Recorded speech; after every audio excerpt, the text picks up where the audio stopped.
Good morning दोस्तों। स्वागत है आपका यूनिक एजुकेशन के ऑनलाइन चैनल पर। अगर आपका एनटीपीसी का एग्ज़ाम है या फिर आप कोई और भी तैयारी कर रहे हैं, अगर आप एनटीपीसी से हैं तो खास कर आपके लिए, और अगर आप कोई और भी तैयारी कर रहे हैं तब भी आपके लिए यह विज्ञान का 50 क्वेश्चनों का टेस्ट है। और यूनिक एजुकेशन चैनल पे अगर आप नए हैं, चैनल से जुड़ जाइए। इस पर यूपीपी के भी सिलेबस अपलोड किए गए हैं, प्लस यूपीपी के प्रैक्टिस सेट भी तैयार करवाए जा रहे हैं इस पर। तो ये एनटीपीसी के लिए है, 50 क्वेश्चनों का सेट है। ये टेस्ट दीजिए और देखिए कितना सही होता है, क्योंकि एनटीपीसी में साइंस से क्वेश्चन ज़्यादा आएंगे। तो एक बार अ, एकाग्र मन से आप टेस्ट दीजिए, और क्वेश्चन के साथ साथ कुछ और भी फैक्ट बताए जाएंगे, उनको भी आप अच्छे से तैयार कर लीजिए। और थोड़ा डिटेल में चलिए अध्ययन करते हैं। कोशिश करिए कि ढेर सारा आपका सही हो। तो चलिए क्वेश्चन देखते हैं। चलिए पहला क्वेश्चन देखते हैं। क्वेश्चन है, कार्य का मात्रक इनमें से कौन सा है? जूल, पास्कल, वाट, डेसिबल। सोचिए।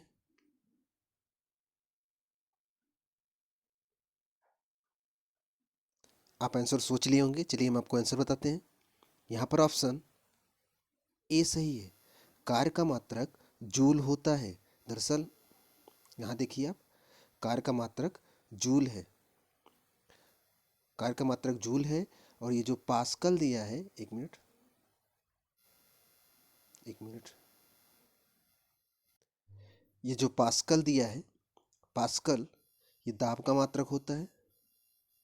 ये वाट है, ये शक्ति का मात्रक होता है। डेसिबल जो है ये ध्वनि का मात्रक है, ध्वनि की तीव्रता का मात्रक है। तो कई फैक्ट हैं, सभी इंपॉर्टेंट है आपके लिए। आप सबको याद होना चाहिए। और जो यहाँ पूछा गया था, कार्य का मात्रक जूल होता है, तो ये भी याद होना चाहिए। सिंपल सा भी है। कई फैक्ट और भी बताए जाएंगे, आप सबको अपने दिमाग में रखेंगे, क्योंकि क्वेश्चन कहीं से भी आ सकते हैं। यहाँ पर देख लीजिए, आंसर पहला सही था, जूल। चलिए दूसरा क्वेश्चन देखते हैं। क्वेश्चन ध्यान से देखिए आप, एक मिनट। क्वेश्चन है, इनमें से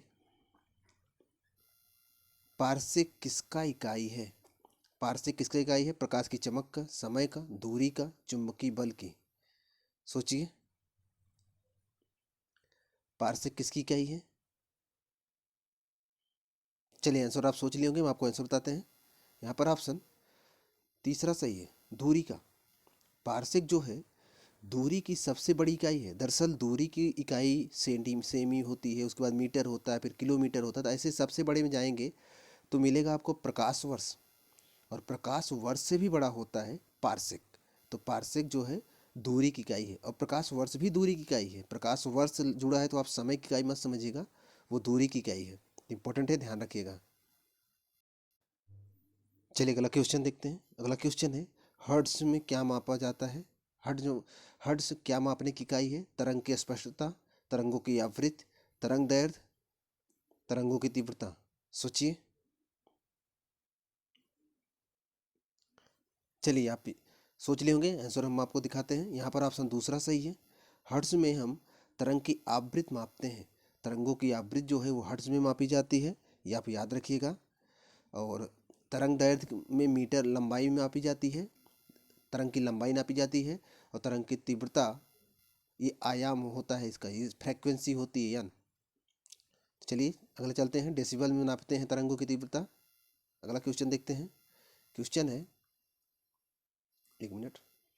क्वेश्चन है, अंतर्राष्ट्रीय मात्रकों की अंतर्राष्ट्रीय पद्धति कब से लागू की गई है? बहुत बार पूछा गया क्वेश्चन है, बहुत इंपॉर्टेंट भी है। मात्रकों की अंतर्राष्ट्रीय पद्धति कब से लागू की गई है? 1951, 1971, 1981, 1991। सोचिए। चलिए आप आंसर सोच लिए होंगे, हम आपको बताते हैं। मात्रकों की जो अंतर्राष्ट्रीय पद्धति है, ये 1971 से लागू की गई है। ऑप्शन बी सही है, याद रखिएगा। 1971 से मात्रकों की अंतर्राष्ट्रीय पद्धति बनाई गई, और पूरे विश्व के लिए एक ही मानक मात्रक बना लिया गया है, जो पूरे विश्व के लिए वही लागू होता है। तो याद रखिएगा, 1971 है। यहाँ देख लीजिए, ऑप्शन बी सही था। अगला क्वेश्चन देखते हैं। क्वेश्चन देखिए आप। क्वेश्चन है, एक खगोलीय इकाई इनमें से किससे संबंधित है? चंद्रमा एवं पृथ्वी के बीच की दूरी से, सूर्य एवं पृथ्वी के बीच की दूरी से, सूर्य एवं चंद्रमा के बीच की दूरी से। सोचिए, इन्हीं तीनों ऑप्शनों में है, चौथा ऑप्शन नीचे है, आपको इन्हीं तीनों ऑप्शनों में चुनना है। इन्हीं तीनों में से एक है खगोलीय इकाई। चलिए आप सोच लिए होंगे, हम आपको आंसर बताते हैं। यहाँ पर ऑप्शन दूसरा सही है। सूर्य और पृथ्वी के बीच की जो दूरी होती है, जो पिछला वीडियो अपलोड हुआ था, अगर आप ध्यान से देखे होंगे तो ये क्वेश्चन आपसे गलत नहीं हुआ होगा।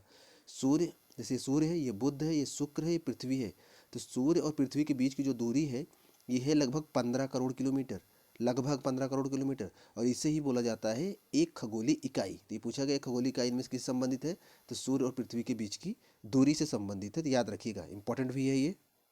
चलिए अगला क्वेश्चन देखते हैं। अगला क्वेश्चन है, इनमें से कौन एक सदिश राशि नहीं है? द्रव्यमान, संवेग, कोणीय वेग, वेग। सोचिए कौन सा एक सदिश राशि नहीं है। चलिए आंसर बताते हैं आपको। यहाँ पर ऑप्शन ए सही है। द्रव्यमान सदिश राशि नहीं है। द्रव्यमान एक अदिश राशि है। दरअसल सदिश राशियाँ वे होती हैं जिन्हें व्यक्त करने के लिए परिमाण और दिशा दोनों की जरूरत पड़ती है, वो सदिश राशि हैं। और अदिश राशियाँ वे होती हैं जिन्हें व्यक्त करने के लिए केवल परिमाण की आवश्यकता होती है, दिशा की आवश्यकता नहीं होती, वो अदिश होती हैं। तो द्रव्यमान एक अदिश राशि है। पूछा है कौन सा अदिश राशि नहीं है, तो ये द्रव्यमान। द्रव्यमान क्या है? अदिश राशि है, इंपॉर्टेंट है, याद रखिएगा। चलते हैं नेक्स्ट क्वेश्चन पर। चलिए अगला क्वेश्चन देखते हैं। अगला क्वेश्चन है, पदार्थ के संवेग और वेग के अनुपात, संवेग और वेग के अनुपात से निम्नलिखित में से कौन सी भौतिक राशि प्राप्त होती है? पदार्थ के संवेग और वेग के अनुपात से निम्नलिखित में से कौन सी भौतिक राशि प्राप्त की जाती है? त्वरण, द्रव्यमान, बल, वेग। सोचिए।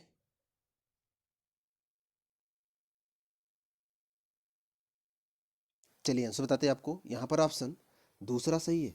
द्रव्यमान प्राप्त किया जाता है जब संवेग और वेग का अनुपात निकाला जाता है। दरअसल संवेग बराबर होता है, संवेग p बराबर होता है द्रव्यमान गुणे त्वरण।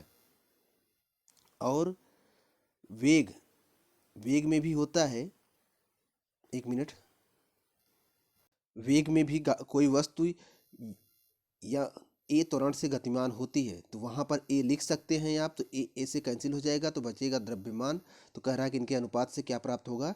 द्रव्यमान प्राप्त होगा। तो ऑप्शन बी सही है, याद रखिएगा। चलिए अगला क्वेश्चन देखते हैं। अगला क्वेश्चन है, चलती हुई बस या ट्रेन में जब अचानक ब्रेक लगती है तो उसमें बैठे हुए यात्री आगे की दिशा में गिर जाते हैं। यह ऐसा किस कारण से होता है? न्यूटन की गति के तीसरा नियम, न्यूटन गति का दूसरा नियम, न्यूटन गति का पहला नियम, सापेक्षता का सिद्धांत। सोचिए कौन सा आंसर होगा। चलिए आप आंसर सोच लिए होंगे, हम आपको बताते हैं। यहाँ पर आंसर सी सही होगा। न्यूटन की गति का पहला नियम, जिसे बोलते हैं जड़त्व का नियम। जड़त्व के नियम के हिसाब से जब कोई वस्तु जिस अवस्था में रहती है उसी में रहना चाहती है जब तक उस पर कोई बाहरी बल नहीं लगता। तो जब कोई व्यक्ति बस में बैठा हो और वो बस के साथ गतिमान होगा, अचानक से जब चलती हुई बस से जब अचानक ब्रेक लगता है तो पूरी बॉडी रुक जाती है। तो जो हिस्सा बॉडी, जो बॉडी का जो हिस्सा बस के टच में होगा वो रुक जाएगा, लेकिन जो हिस्सा बस में टच में नहीं होगा, ऊपर होगा, वो आगे की तरफ झुक जाता है। तो ये है जड़त्व का नियम, जिसे न्यूटन की गति का पहला नियम कहते हैं। न्यूटन की गति का दूसरा नियम जो है वो है संवेग का नियम। न्यूटन की गति का तीसरा नियम जो है वो है क्रिया प्रतिक्रिया का नियम, याद रखिएगा। यहाँ पर ऑप्शन तीसरा सही है, याद रखेंगे आप। चलिए अगला क्वेश्चन देखते हैं। अगला क्वेश्चन है, राकेट का सिद्धांत निम्नलिखित में से किस पर कार्य करता है? आर्किमिडीज का सिद्धांत, न्यूटन गति का पहला नियम, दूसरा नियम और तीसरा नियम। सोचिए राकेट के सिद्धांत पर काम करता है। चलिए आंसर बताते हैं आपको। यहाँ पर न्यूटन की गति का तीसरा नियम है क्रिया प्रतिक्रिया का नियम। राकेट जिस गति से, दरअसल राकेट में ईंधन भरे होते हैं, यहाँ से ईंधन जितनी तेज़ी से पीछे की तरफ निकलता है जलकर गैस, उतनी तेज़ी से रॉकेट आगे भागता है। तो ये क्रिया प्रतिक्रिया का नियम है, न्यूटन गति का तीसरा नियम है। जबकि दूसरा नियम संवेग का नियम था, अभी आप बताएं, और पहला नियम जड़त्व का नियम है, ये भी बताए थे। आर्किमिडीज का सिद्धांत जो है वो तैरने से संबंधित है। जब कोई ठोस या द्रव किसी जब कोई ठोस पदार्थ किसी द्रव में पूर्ण या आंशिक रूप से डुबोया जाता है तो उसके द्वारा हटाए गए जल का भार उस वस्तु के भार के बराबर होता है। यह आर्किमिडीज सिद्धांत है जो प्लवन के नियम से संबंधित है। इंपॉर्टेंट है। यहाँ पर ऑप्शन डी सही था। चलते हैं नेक्स्ट क्वेश्चन पर। चलिए क्वेश्चन देखिए। क्वेश्चन देखिए आप, यदि हम ध्रुवों से भूमध्य रेखा की ओर जाएं तो जी के मान पर क्या प्रभाव पड़ेगा। यदि हम ध्रुव, जैसे ये पृथ्वी है, इधर ध्रुव है, ये भूमध्य रेखा है, तो अगर हम ध्रुवों से भूमध्य रेखा की तरफ जाएं तो जी का मान पर क्या प्रभाव पड़ेगा। ऑप्शन से, ऑप्शन देखिए आप, बढ़ता है, घटता है, कोई परिवर्तन नहीं रहता, 45 डिग्री तक बढ़ता है। सोचिए। चलिए आंसर बताते हैं आपको। यहाँ पर ऑप्शन दूसरा सही है, घटता है। दरअसल आप पढ़े होंगे ध्रुवों पर जी का मान 10 होता है और भूमध्य रेखा पर जी का मान 9.8 आप पढ़े होंगे, तो घटा है तभी तो इतना हो गया। तो यहाँ पर ऑप्शन दूसरा सही है, बी, घटता है। चलते हैं नेक्स्ट पर। क्वेश्चन देखिए।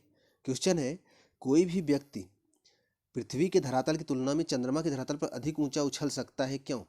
क्योंकि चंद्रमा की सतह ऊबड़ खाबड़ होने के कारण, चंद्रमा पर गुरुत्वाकर्षण कम होने के कारण पृथ्वी की तुलना में त्वरण कम होता है, चंद्रमा पृथ्वी से अधिक ठंडा है, चंद्रमा पर कोई वायुमंडल नहीं है। सोचिए।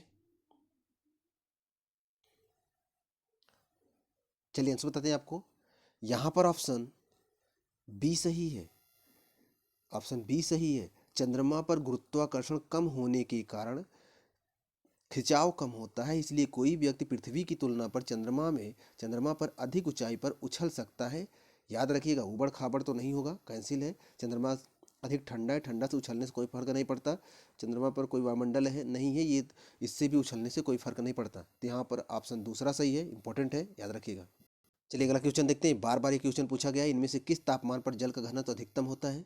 0 डिग्री, 1 डिग्री, 4 डिग्री, 100 डिग्री। सोचिए। चलिए आंसर बताते हैं आपको।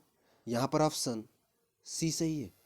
4 डिग्री सेंटीग्रेड पर जल का घनत्व सर्वाधिक होता है। बहुत इंपॉर्टेंट है, कई बार आया है। 0 डिग्री पे जल जम के बर्फ हो जाता है, 4 डिग्री पर जल का घनत्व सर्वाधिक होता है, 100 डिग्री पर जल उबल कर भाप बनता है।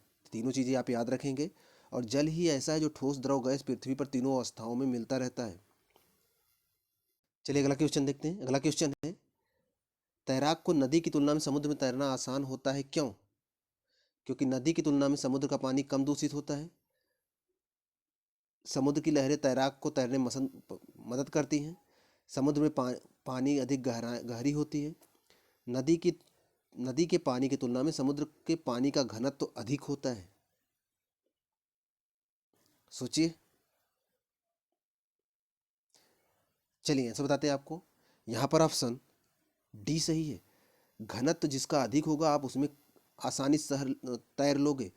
नदी के जल की तुलना में समुद्र का जल थोड़ा मोटा होता है, उसका घनत्व अधिक होता है, इसलिए नदी के पानी की तुलना में समुद्र में तैरना आसान होता है। याद रखिएगा, बहुत इंपॉर्टेंट है। अब क्वेश्चन आपसे आए कि जल में तैरना सरल है कि मिट्टी के तेल में, तो जल में तैरना सरल है, क्योंकि मिट्टी का तेल बहुत पतला होता है। याद रखिए, क्वेश्चन आए जल में तैरना सरल है कि पारे में, तो पारे में, क्योंकि पारा बहुत मोटा होता है। जितना मोटा माध्यम होगा आप उसमें कम डूबेंगे। तो यहाँ पर ऑप्शन डी सही है, याद रखिएगा। चलिए अगला क्वेश्चन बताते हैं। अगला क्वेश्चन देखते हैं। क्वेश्चन है, इनमें से किन कारणों से बादल वायुमंडल में तैरते हैं। निम्न घनत्व, निम्न तापमान, निम्न दाब, निम्न श्यानता। सोचिए। चलिए आप आंसर सोच लिए होंगे। यहाँ पर हम आपको आंसर बताते हैं। यहाँ पर ऑप्शन ए सही है।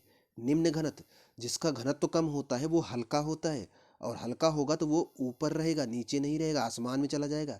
हीलियम गैस के गुब्बारे ऊपर इसलिए उड़ते हैं क्योंकि हीलियम गैस का घनत्व वायुमंडल से कम होता है, इसलिए जब हीलियम गैस गुब्बारे में भरा जाता है तो गुब्बारा को लेकर ऊपर चला जाता है। याद रखिएगा, निम्न घनत्व की वजह से ही धुआं भी तैरता है आकाश में, और बादल भी तैरते हैं। तो ऑप्शन पहला सही है। चलते हैं नेक्स्ट पर। क्वेश्चन देखिए। क्वेश्चन है, हवाई जहाज में फाउंटेन पेन से स्याही बाहर निकल जाती है, इसका कारण क्या है।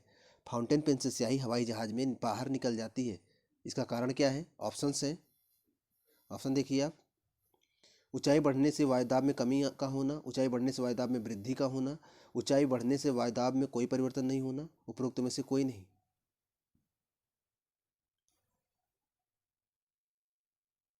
चलिए आंसर बताते हैं आपको। यहाँ पर ऑप्शन पहला सही है। ऊंचाई बढ़ने पर, जैसे आप ले मान लीजिए ये पेन है, इसमें ये स्याही भरी हुई है और यहाँ निब है इसकी। अब यहाँ पर वायुमंडलीय दाब होगा कुछ, जो इस पर दबाव बनाया है, जिससे ये इसमें फंस पड़ा है। लेकिन जब आप हवाई जहाज में जाते हैं, हवाई जहाज 20 किलोमीटर ऊपर उड़ता है। अब जब 20 किलोमीटर हवाई जहाज उड़ेगा ऊपर, तो 20 किलोमीटर का वायुदाब इस पर से कम हो जाएगा। तो ये जब कम हो जाएगा, इसके ऊपर से वायुदाब कम हो जाएगा, अतः ये फाउंटेन पे से स्याही बाहर आ जाती है।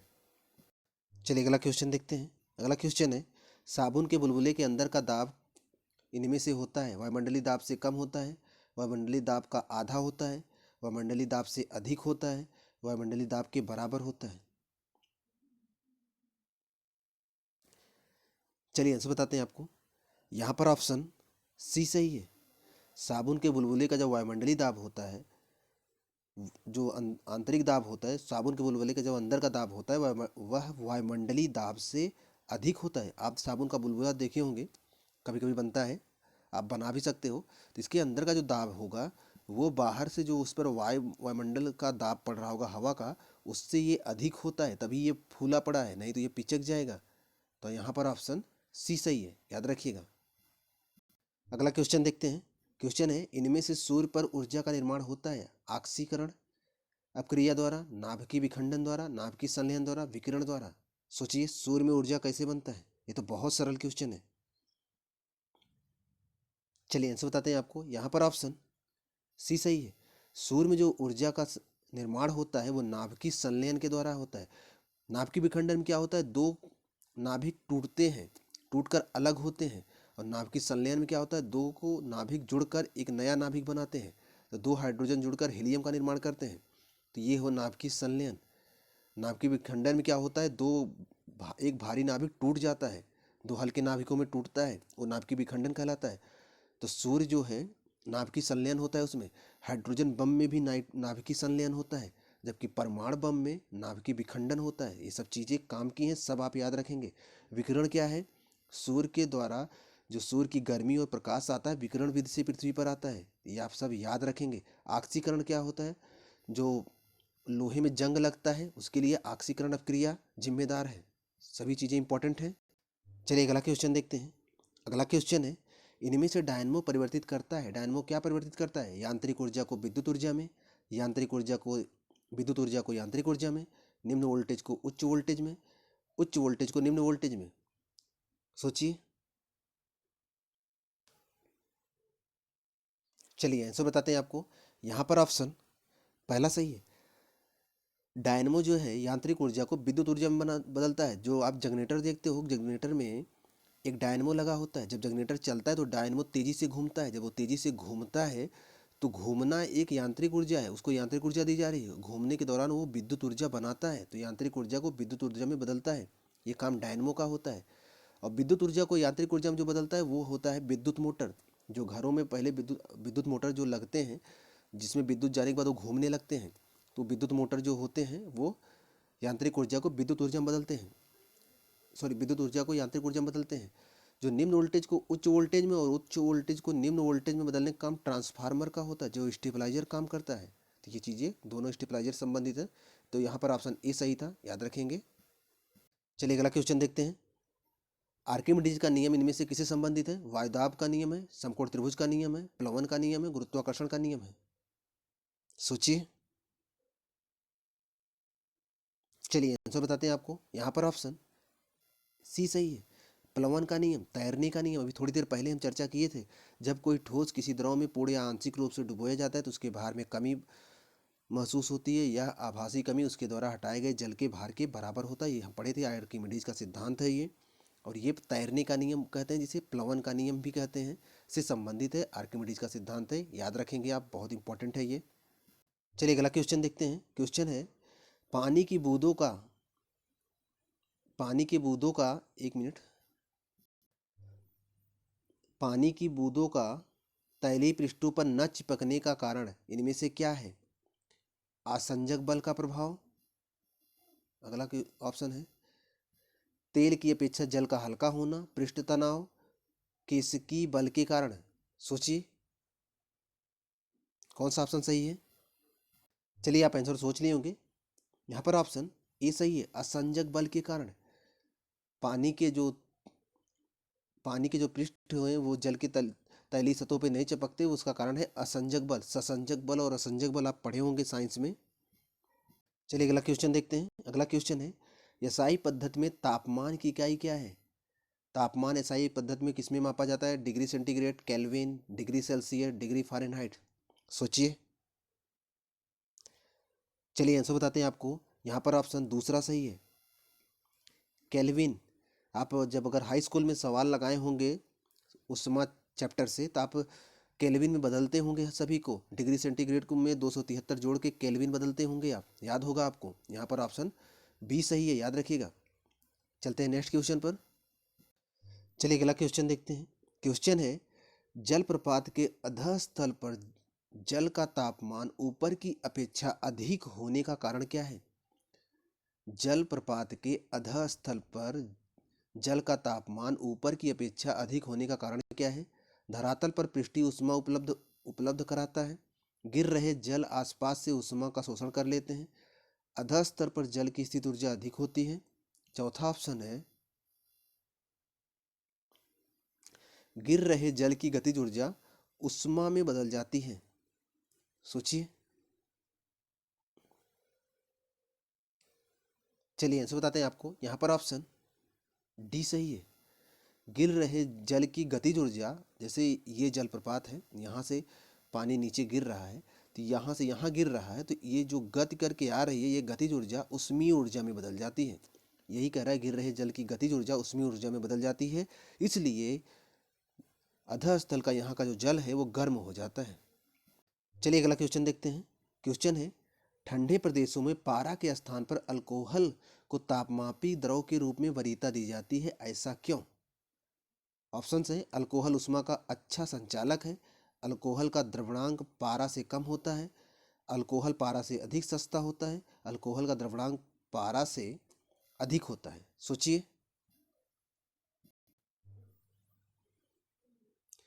चलिए आप आंसर सोच लिए होंगे। यहाँ पर ऑप्शन दूसरा सही है, बी, अल्कोहल का द्रवणांक पारा से कम होता है, इसलिए यह जमता नहीं। नहीं तो पारे पारे के जो तापमापी होते हैं वो जम जाते हैं, ढंग से काम नहीं कर पाते, इसलिए यहाँ पर अल्कोहल द्रवणांक का उपयोग किया जाता है, क्योंकि उसका जो द्रवणांक है पारे से कम होता है। इस ऑप्शन बी सही है, याद रखेंगे। चलिए अगला क्वेश्चन देखते हैं। अगला क्वेश्चन है, ठोस कपूर से वाष्प बनने की प्रक्रिया को क्या कहते हैं? ठोस कपूर से वाष्प बनने की प्रक्रिया को क्या कहते हैं? हिमीकरण, ऊर्ध्वपातन, वाष्पीकरण, पिघलना। सोचिए। चलिए आपको आंसर बताते हैं। यहाँ पर ऑप्शन दूसरा सही है, ऊर्ध्वपातन। ठोस कपूर आप ठोस कपूर को आप पिघलाओगे तो पिघलेगा नहीं, डायरेक्ट वाष्प में बदल जाएगा। कपूर पिघलता नहीं, आप उसे जब पिघलाओगे, गर्म करोगे, तो वो डायरेक्ट वाष्पित हो जाएगा, भाप बन जाएगा। तो जिन पदार्थों में डायरेक्ट भाप बनने का गुण होता है उसे बोलते हैं, उस गुण को बोलते हैं ऊर्ध्वपातन। तो ये जो क्रिया है इसे ऊर्ध्वपातन कहते हैं। तो यह कपूर में पाया जाता है, तो ऑप्शन बी सही है। कई बार ये पूछा गया है, इंपॉर्टेंट है, याद रखेंगे आप। अगला क्वेश्चन देखते हैं। क्वेश्चन है, केल्विन के मान से मानव शरीर का तापमान केल्विन के मान से मानव शरीर का सामान्य तापमान इनमें से है 310, 300, 273, 58.6। सोचिए। चलिए आंसर आप सोच लिए होंगे, हम आपको आंसर बताते हैं। यहाँ पर ऑप्शन पहला सही है, 310। दरअसल मानव शरीर का जो तापमान है लगभग 37 डिग्री सेंटीग्रेड है। अब इसे जब आप केल्विन में बदलते हैं, तो हमने अभी आपको थोड़ी देर पहले बताया कि इसे 273 जोड़ा जाता है। तो जब आप जोड़ेंगे तो ये 7 3 10, 7 3 10 11, 310 होगा। इंपॉर्टेंट भी है, सरल भी है। चलिए अगला क्वेश्चन देखते हैं। अगला क्वेश्चन है, सेल्सियस पैमाने पर 0 डिग्री फ़ारेनहाइट के स्केल्स के कितने डिग्री के बराबर होता है? सेल्सियस पैमाने पर 0 डिग्री फ़ारेनहाइट कितने 0 डिग्री फ़ारेनहाइट की स्केल पर कितने डिग्री के बराबर होगा? मतलब सेल्सियस पैमाना अगर हम फ़ारेनहाइट पे बदले तो कितना होगा? 0 degree Fahrenheit, 22 degree Fahrenheit, 32 degree Fahrenheit, 37 degree Fahrenheit. सोचिए। आप आंसर सोच लिए होंगे। चलिए आंसर बताते हैं आपको। यहाँ पर ऑप्शन सी सही है, 32 डिग्री फ़ारेनहाइट। आप पढ़े होंगे C/5 बराबर F - 32/9। तो इसी में रख के हल कर लेते हैं। तो सी की जगह पर c/5 बराबर f माइनस 32/9। तो सी की जगह पर 0 लेना है, 0/5 बराबर f माइनस 32/9। तो यहाँ पर 9 का इसमें गुणा होगा तो 0 हो जाएगा, 9 का इसमें गुणा होगा 0 होगा, और बचेगा, 1 मिनट, बचेगा 5 बराबर f माइनस 32, इधर आके जुड़ जाएगा तो f बराबर 37 होगा। सॉरी, हमने आपको 32 बता दिया, यहाँ पर आंसर डी सही होगा, 37 होगा। याद रखिएगा, इंपॉर्टेंट भी है। सॉरी, थोड़ी सी गलती हो गई लग रहा है, फिर से हल कर लेते हैं। फार्मूला होता है c/5 बराबर f माइनस 32/9। तो c की जगह पे हमें 0 लेना है, 0/5 बराबर f माइनस 32/9। अगर इसको हम हल करें तो 9 का 0 में गुणा होगा 0 हो जाएगा, और 9 का 0 में गुणा करेंगे 0 हो जाएगा, और 5 से 0 में भाग देंगे तो ये मान पूरा खत्म हो जाएगा। ये 9 आके इसमें गुणा होगा, ये भी खत्म हो जाएगा, तो इधर 0 बचेगा। तो हम लिख सकते हैं f माइनस 32 बराबर 0, या फिर 32 उधर जाके प्लस हो जाएगा तो f बराबर 32 होगा। सॉरी, ऑप्शन यहाँ पर सी सही होगा, 32 सही होगा। इंपॉर्टेंट भी है, थोड़ा सा कैलकुलेशन आप फिर से देख लीजिएगा। अगर ना समझ में आए तो आप कमेंट बॉक्स में बताइएगा, हम फिर से इसको आपको समझा देंगे किसी वीडियो में, छोटा सा वीडियो बनाकर। यहाँ पर ऑप्शन सी सही है, याद रखेंगे। चलिए अगला क्वेश्चन देखते हैं। क्वेश्चन है, यदि मानव शरीर का तापमान 98.4 डिग्री फ़ारेनहाइट है तो इसे सेंटीग्रेड के तापमान पर कितना होगा? ऑप्शंस हैं, ऑप्शन देख लीजिए आप। 36 degree centigrade, 36.89 degree centigrade, 37 degree centigrade, 37.5 degree centigrade. सोचिए। चलिए आप सोच लिए होंगे, हम आपको आंसर बताते हैं। यहाँ पर ऑप्शन दूसरा सही है। वास्तव में 36.89 डिग्री सेंटीग्रेड ही होता है, जिसे लगभग में 37 लिखा जाता है। जो वास्तविक मान है ये 36.89 डिग्री सेंटीग्रेड है, 36.89 डिग्री सेंटीग्रेड। आप इसको याद रखेंगे, इंपॉर्टेंट भी है। चलते हैं नेक्स्ट क्वेश्चन पर। क्वेश्चन देखिए, क्वेश्चन है, दो रेल पटरियों के बीच में एक छोटा सा स्थान छोड़ा जाता है, क्यों? ऑप्शन है, इसमें लोहे की ज़रूरत पड़ती है जिस कारण लागत कम पड़ता है, इससे कम लोहे की ज़रूरत पड़ती है जिससे लागत कम पड़ता है।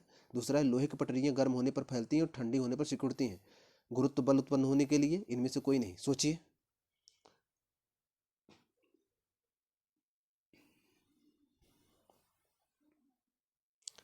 चलिए आंसर बताते हैं आपको। यहाँ पर ऑप्शन दूसरा सही है।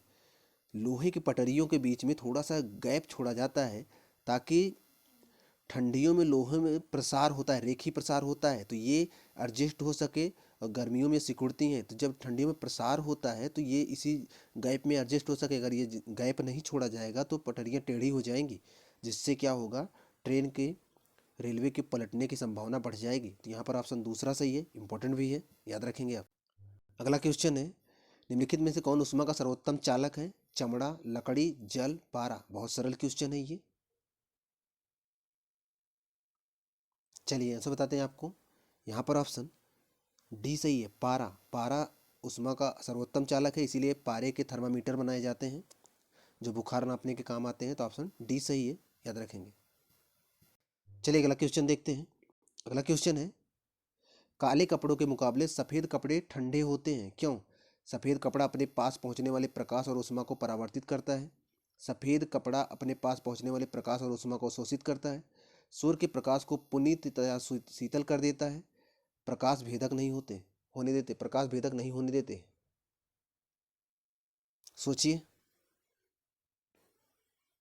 यहाँ पर ऑप्शन, चलिए आंसर बताते हैं आपको। यहाँ पर ऑप्शन ए सही है।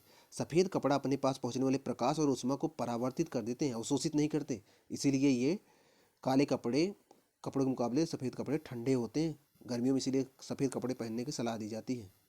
अगला क्वेश्चन देखते हैं। क्वेश्चन है, ऊनी वस्त्र, 1 मिनट, ऊनी वस्त्र सूती वस्त्रों की अपेक्षा गर्म होते हैं, क्यों?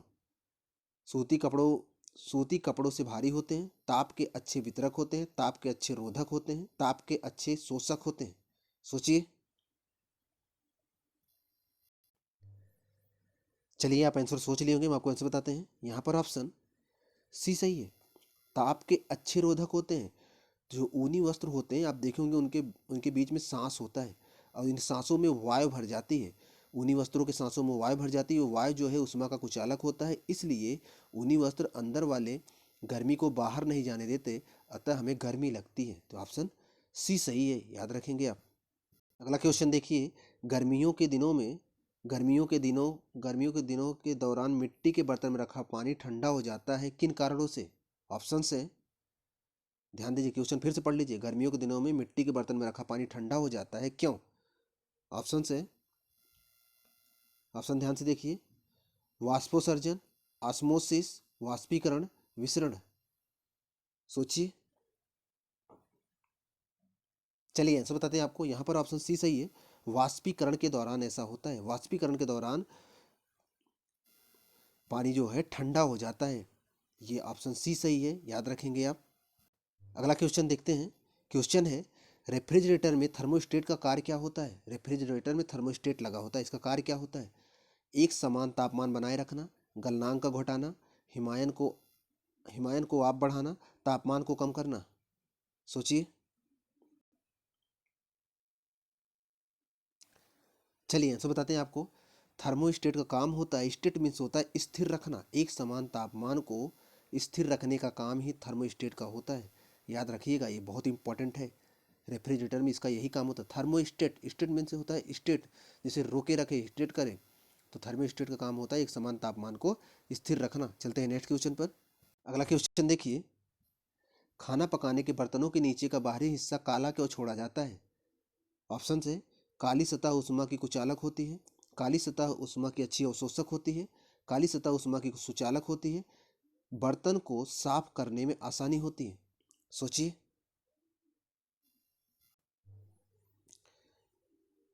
चलिए आप आंसर सोच लिए होंगे, हम आपको आंसर बताते हैं। यहाँ पर ऑप्शन बी सही है, काली सतह उष्मा की अच्छी अवशोषक होती है, इसलिए बर्तनों के बाहरी भाग को कलाई किया जाता है, काला किया जाता है। याद रखेंगे, इंपॉर्टेंट भी है बहुत। अगला क्वेश्चन देखते हैं। क्वेश्चन है, पसीना शरीर को ठंडा करता है, क्यों? पानी उष्मा का पानी उष्मा का हीन चालक है, पानी की विशिष्ट उष्मा उच्च होती है, वाष्पीकरण के लिए गुप्त उष्मा की आवश्यकता होती है, त्वचा पर पानी की मौजूदगी शीतलता देती है। सोचिए, चलिए आंसर आप सोच लिए होंगे, हम आपको आंसर बताते हैं। यहाँ पर ऑप्शन सी सही है, वाष्पीकरण के लिए गुप्त उष्मा की आवश्यकता होती है, जो उसे बाहर से मिल जाती है, इसलिए हमें ठंडी महसूस होती है। इसलिए पसीना जब शरीर से बाहर निकलता है तो हमें ठंडा महसूस होता है। तो ऑप्शन सी सही है, इंपॉर्टेंट है, याद रखेंगे आप। चलिए अगला क्वेश्चन देखते हैं। अगला क्वेश्चन है, ध्वनि तरंगों की प्रवृत्ति इनमें से कैसी होती है? अनुदैर्ध्य, अनुप्रस्थ, विद्युत चुंबकीय, अपरिगामी। ध्वनि तरंगों की प्रवृत्ति कैसी होती है? सोचिए, चलिए आंसर बताते हैं आपको। अनुदैर्ध्य तरंगे होती हैं, ध्वनि तरंगे अनुदैर्ध्य तरंगे होती हैं। वे तरंगे जो अपने दिशा के चलने की दिशा में ही कंपन करें, वे अनुदैर्ध्य तरंगे होती हैं। जैसे खिंची हुई स्प्रिंग, जैसे आप यहाँ पर स्प्रिंग एक लो ऐसे और इसको खींच कर छोड़ दोगे तो ये ऐसे ऐसे ऐसे ऐसे आगे पीछे कंपन करती है, तो जिधर चलती है उधर ही कंपन करती है। जबकि अनुप्रस्थ तरंगे क्या होती हैं, अपने चलने के माध्यम के दिशा के लंबवत कंपन करती हैं। तो ये देखिए लंबवत कंपन करती हैं। जैसे आप तालाब में पत्थर मांग लो तो तालाब में ऐसे कंपन होता है, तो वो अनुप्रस्थ तरंग होता है। लेकिन ध्वनि जो है अनुदैर्ध्य तरंग है, अनुदैर्ध्य तरंगे हैं ध्वनि। तो याद रखिएगा, इंपॉर्टेंट है। अगला क्वेश्चन है, पराश्रव तरंगे वे ध्वनि तरंगे होती है जिनकी आवृत्ति निम्न से होती है, आवृत्ति जिनकी होती है। पराश्रव तरंगों की आवृत्ति, अगर पिछले वीडियो आप देखेंगे तो ये क्वेश्चन आपसे गलत नहीं होगा। पराश्रव ध्वनि की आवृत्ति कितनी होती है?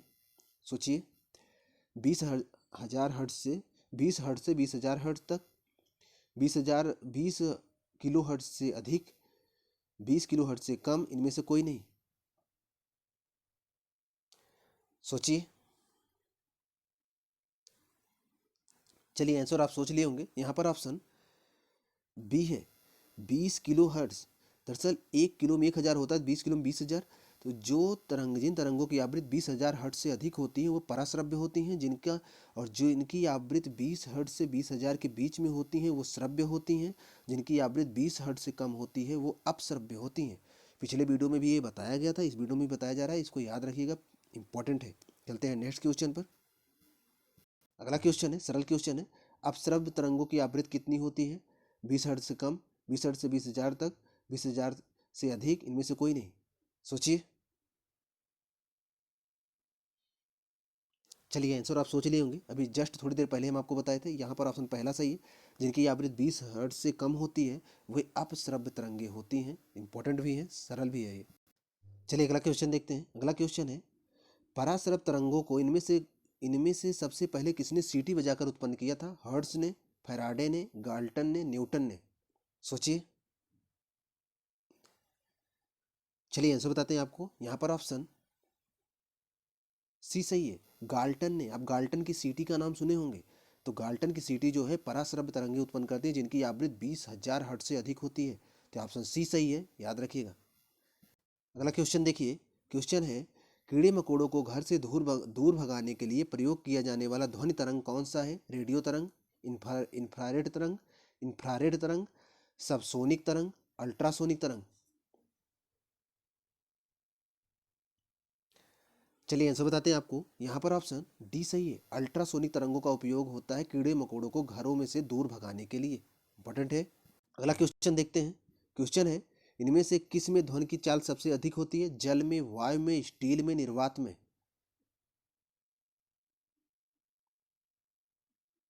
चलिए आंसर बताते हैं आपको। यहाँ पर ऑप्शन सी सही है, माध्यम जितना कठोर होगा ध्वनि की चाल उतनी तेज होगी। निर्वात में ध्वनि नहीं चल सकती, जल वायु में थोड़ा तेज चलेगी, जल में उससे तेज चलेगी, और स्टील में सबसे तेज चलेगी। माध्यम जितना कठोर होगा ध्वनि उतनी तेज चलेगी, क्योंकि ध्वनि को चलने के लिए माध्यम की आवश्यकता होती है। निर्वात में कोई माध्यम होता नहीं, तो इसलिए निर्वात में ध्वनि चल ही नहीं सकती। अगला क्वेश्चन, ध्वनि प्रदूषण इनमें से किसमें मापा जाता है? Decibel, decimal, barometer, altimeter. सोचिए। चलिए आंसर बताते हैं आपको। यहाँ पर ऑप्शन ए सही है, ध्वनि प्रदूषण को डेसिबल में मापते हैं। डेसिबल में ध्वनि की तीव्रता मापी जाती है, तो उसी में ध्वनि मापा जाता है। कितने डेसिबल पर निर्धारित किया जाता है। अगर 60 डेसिबल से अधिक हो ध्वनि को प्रदूषण की श्रेणी में रखा जाता है, जो लोगों के लिए नुकसानदेह हो सकता है। तो यहाँ पर ऑप्शन ए सही है, याद रखेंगे। अगला क्वेश्चन बहुत इंपॉर्टेंट, बहुत सरल क्वेश्चन है। स्टेथोस्कोप ध्वनि के किस सिद्धांत पर कार्य करता है? अपवर्तन, परावर्तन, विवर्तन, इनमें से कोई नहीं। सोचिए। चलिए आप आंसर सोच लिए होंगे, हम आपको आंसर बताते हैं। यहाँ पर ऑप्शन दूसरा सही है, परावर्तन के सिद्धांत पे। स्टेथोस्कोप जो कान में लगाकर डॉक्टर चेक करते हैं, आप देखे होंगे डॉक्टर कान में लगाकर चेक करते हैं, उसको बोलते हैं स्टेथोस्कोप। तो वो ध्वनि के परावर्तन के सिद्धांत पर कार्य करता है। क्वेश्चन है, प्रकाश तरंग इनमें से किस प्रकार की तरंग है? अनुप्रस्थ, अनुदैर्ध्य, दोनों, मतलब ए और बी दोनों, इनमें से कोई नहीं। सोचिए। चलिए आंसर बताते हैं आपको। इन चारों में प्रकाश तरंग अनुप्रस्थ तरंग है, जो चलने के लंबवत कंपन करती है। अभी आपको बताए थे तरंगों के बारे में, तो यहाँ पर ऑप्शन ए सही है। चलते हैं नेक्स्ट क्वेश्चन पर। क्वेश्चन है, प्रकाश का वेग सबसे अधिक होता है किसमें होता है? ऑप्शंस है, पानी में, निर्वात में, हीरा में, कांच में।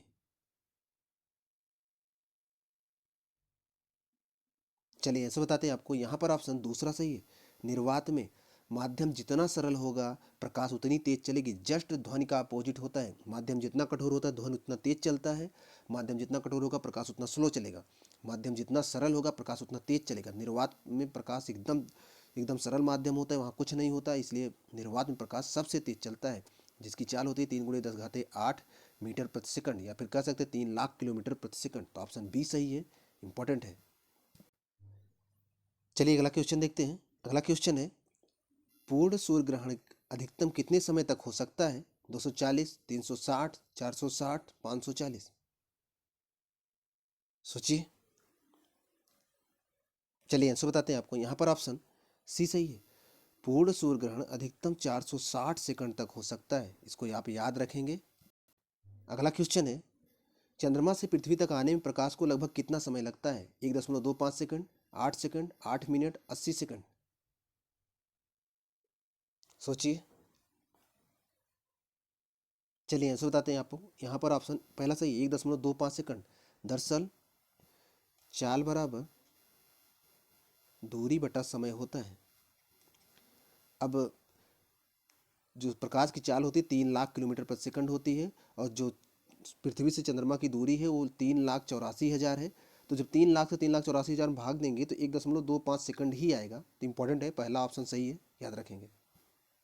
अगला क्वेश्चन देखते हैं। क्वेश्चन है इंद्रधनुष में इनमें से किस कारण इंद्रधनुष इनमें से किस कारण से बनता है? विवर्तन अपवर्तन, अपवर्तन परिक्षेपण, अपवर्तन परावर्तन, प्रकीर्णन अपवर्तन।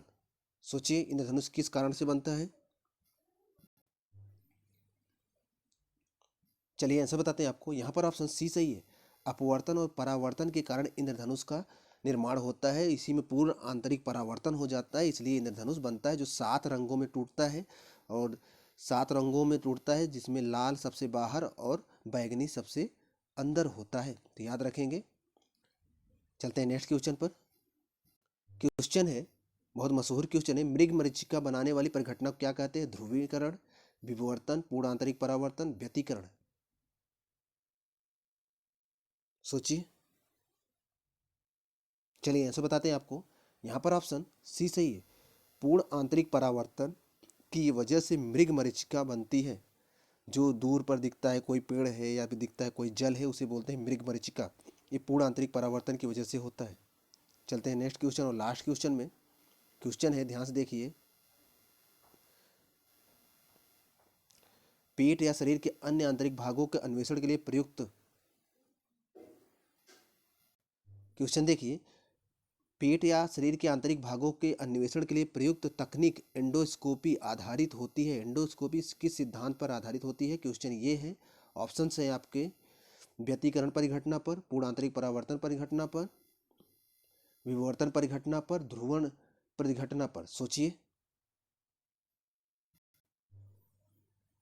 चलिए आंसर आप सोच लिए होंगे, ये क्वेश्चन आप कई बार पढ़े भी होंगे। यहाँ पर ऑप्शन बी सही है। पूर्ण आंतरिक परावर्तन की परिघटना पर एंडोस्कोपी काम करता है, इसके से शरीर के आंतरिक भागों को देखा जाता है। तो यहाँ पर 50 क्वेश्चन कंप्लीट होते हैं। आपके एनटीपीसी के एग्जाम्स के लिए बहुत इंपॉर्टेंट है, 2-3 बार इसको देख लीजिएगा। और जो लोग तैयारी कर रहे हैं उनके पास इस चैनल को शेयर भी कर दीजिए। अगर आप चैनल पर नए हैं, चैनल को सब्सक्राइब कर लीजिए। मिलते हैं नेक्स्ट वीडियो में, तब तक आप पढ़ते रहिए।